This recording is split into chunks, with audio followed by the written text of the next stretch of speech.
પાલિકા ચૂંટણી સંદર્ભે ચૈતર વસાવાએ ઝાલોદ ખાતે સભા યોજી ઉમેદવારોને જીતાડવા અપીલ સહિત પાલિકાનો કરોડોનો હિસાબ મળતો નથી તેવા પ્રહાર કર્યા। ઝાલોદ ખાતે આ પાર્ટીના ઉમેદવારો વતી ચૈતર વસાવાએ ડોર ટુ ડોર તેમજ જાહેર સભા યોજી તમામ મંચ દ્વારા ઉમેદવારોને જીતાડવા અપીલ કરી। ખાસ કરી વોર્ડ નંબર 2 ના ઉમેદવાર સદ્દામભાઈ મતાદાર, સુરેખાબેન તેમજ વોર્ડ નંબર 3 ઉમેદવાર સલીમભાઈ મતાદાર અને લક્ષ્મીબેનને વોર્ડના વિકાસ માટે ઝાડના નિશાન ઉપર વોટ કરી ભવ્ય વિજય અપાવવા વિનંતી કરી હતી। ત્યારે નગરજનો મોટી સંખ્યામાં સભામાં ઉમટી પડ્યા ત્યારે પાલિકાના કરોડોના ભંડોળનો હિસાબ મળતો નથી। એ સિવાય ભાજપવાળા ઉમેદવારોને ડરાવી ધમકાવી ફોર્મ પરત ખેંચાવે છે અને જો અમારા ઉમેદવારને છેડશો તો અમે છોડીશું નહીં તેવા આક્રોશ સાથે ભાજપા પર આકરા પ્રહાર કરાયા। આ સાથે ઝાલોદના વિકાસ માટે પરિવર્તન અવશ્ય હોવાથી તમામ ઉમેદવારોને જીતાડવા જનતાને ડોર ટુ ડોર તેમજ જાહેર સભા યોજી વિનંતી કરી હતી।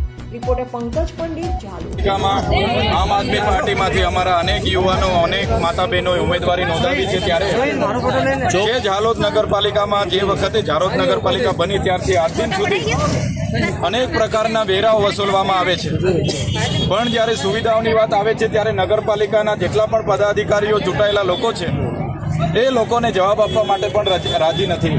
ત્યારે આજે અમે ઘણા વિસ્તારોમાં ફર્યા છે। પાણીના પ્રશ્નો છે, ગટરના પ્રશ્નો છે, ગંદકીના પ્રશ્નો છે અને જે પણ સરકાર તરફથી કરોડોનું બજેટ આવે છે એના વેરાનું 100 ભંડોળ આવે છે તે તમામનો કોઈ હિસાબ મળતો નથી।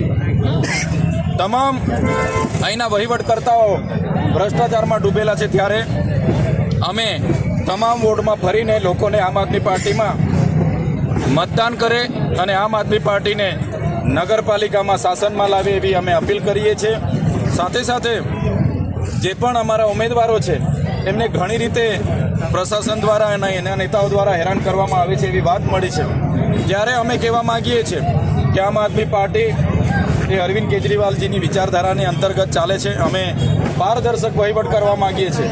અમારા કોઈ પણ કાર્યકરને, કોઈ પણ આગેવાનને આવી રીતના શાસક પક્ષ દ્વારા હેરાનગતિ કરવામાં આવશે અમે ક્યારેય સાખી લેવાના નથી અને એનો જવાબ ઈંટથી પથ્થર આપવા માટે ઈંટનો જવાબ પથ્થરથી આપવા માટે પણ અમે ટેવાયેલા છે। પણ અહીંના લોકોને જે પણ લોકો જ્યારે પણ કોઈ પણ પ્રશ્ન હશે અમારા લોકો પર ચોક્કસ ભરોસો મૂકીને વિજય બનાવે એ જ અમે આપણા માધ્યમથી લોકોને અપીલ કરીએ છીએ।